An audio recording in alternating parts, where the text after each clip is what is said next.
Praise the Lord. நல்லா இருக்கிறீங்களா?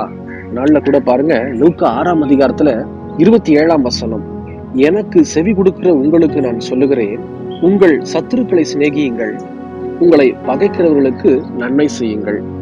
இந்த வார்த்தையை நான் படிக்கும் போது எனக்கு மனசெல்லாம் ரொம்ப வலிச்சது. அநேக முறை இந்த பகுதிகளை வாசிச்சிருக்கிறேன். ஆனா இன்னைக்கு நான் வாசிக்கும் போது அவ்வளவு வலி. ஆண்டவர் சொல்றாரு பாருங்க, எனக்கு செவி கொடுக்கிறவர்களுக்கு நான் சொல்லுகிறேன். அப்படின்னா நம்ம ஆண்டவருடைய வார்த்தைக்கு செவி கொடுக்க மாட்டேங்கிறோமா? அவர் எவ்வளவு மனவேதனையோட சொல்லியிருப்பார். நாம் மாற்றிக்கொள்ள வேண்டும். கர்த்தருடைய வார்த்தைக்கு எப்பவுமே செவி கொடுக்கிறவர்களாய் காணப்பட வேண்டும். இரண்டாவது, நம்மளை யாரை சிநேகிக்க சொல்றாரு ஆண்டவர் பாருங்க, உங்கள் சத்துருக்களை சிநேகியுங்கள், நம்மளை பகைக்கிறவங்களுக்கு நன்மை செய்யணும். இன்னைக்கு நம்ம இந்த வசனத்தின்படி வாழலைன்னா பரலோகத்துக்குள்ள பிரவேசிக்க முடியாது.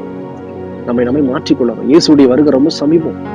நம்மளால அந்த வசனத்தின்படி வாழ முடியாது. ஆனா நமக்குள்ள வாசம் செய்கிற ஆவியானவரால நம்மை பலப்படுத்த முடியும், நம்மை மாற்ற முடியும். இன்னைக்கு ஒப்பு கொடுத்து பாரு.